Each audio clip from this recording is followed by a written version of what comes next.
Oui, Pierre Mathieu, donc moi je représente dans la COPIR la CGT.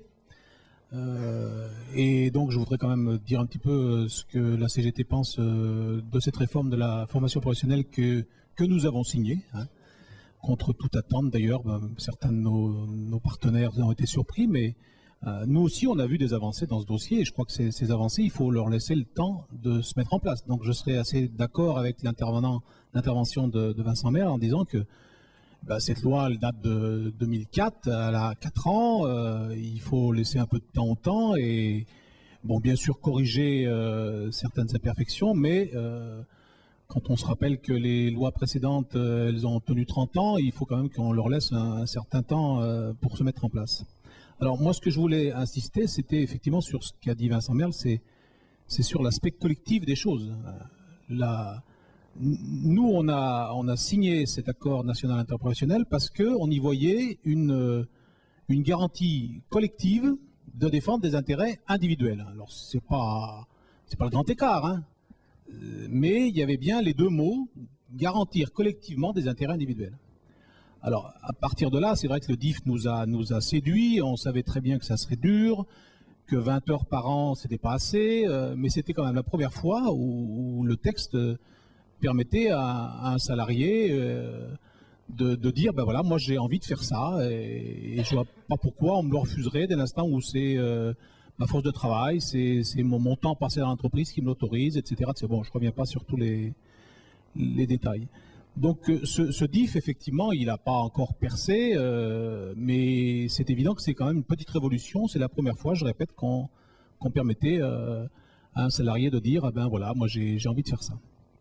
Je voudrais intervenir sur un autre sujet. Vous savez que dans notre pays, on a beaucoup parlé de sécurisation des parcours. Nous, on dit à la CGT sécurité sociale professionnelle. D'ailleurs, ce terme a même été repris par le président de la République dans sa campagne. Il y met évidemment pas tout à fait la même chose que nous. Il y met surtout, lui, la fusion ANPE-UNEDIC. Nous, on y voit un nouveau statut du travailleur, du salarié.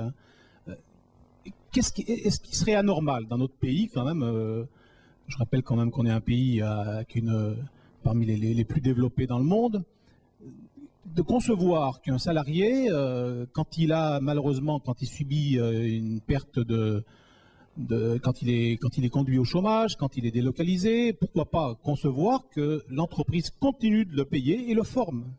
Hein, c'était ça, nous, ce qu'on entend dans le mot sécurité sociale professionnelle, c'est un droit de tirage à la formation, on peut l'appeler comme ça si on veut, pendant les périodes où malheureusement il est contraint et forcé par l'entreprise, par la vie, par plein de choses, à la rupture de ce contrat de travail. C'est pas la flexi-sécurité dont on nous en a parlé récemment avec le modèle suédois ou norvégien, je ne me rappelle plus, enfin. Voilà, c'est quand même une vraie révolution, et cette révolution-là, elle reste à faire. Elle reste à effectivement mettre un peu plus dans les clous, dans les choses qu'il faudra arranger dans la loi sur la formation professionnelle, mais de grâce, laissons ce système effectivement prendre sa vitesse de croisière. Et je terminerai en disant simplement que pour que ça puisse prendre sa vitesse de croisière, eh bien, il y a quand même une revendication que nous portons, nous, à la CGT, c'est qu'on puisse avoir un vrai dialogue social dans ce pays.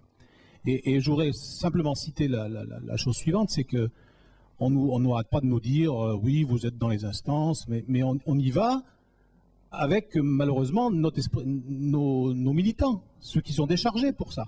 Et ils sont très très peu souvent, ils n'ont pas de droit. Hein, il n'y a pas de pouvoir dans les entreprises, ou très très peu, pas assez pour le moins, pour que puis on puisse s'intéresser justement à l'avenir des salariés qu'on présente. Le tissu auvergnat, c'est pas un secret, c'est une multitude de PME où on n'est pas du tout présent. Si on voulait vraiment faire un travail de représentation sociale, de dialogue social, eh bien ça passe forcément par des droits nouveaux. Et à ce titre, eh bien, il y a encore des choses à améliorer de ce côté-là, c'est évident.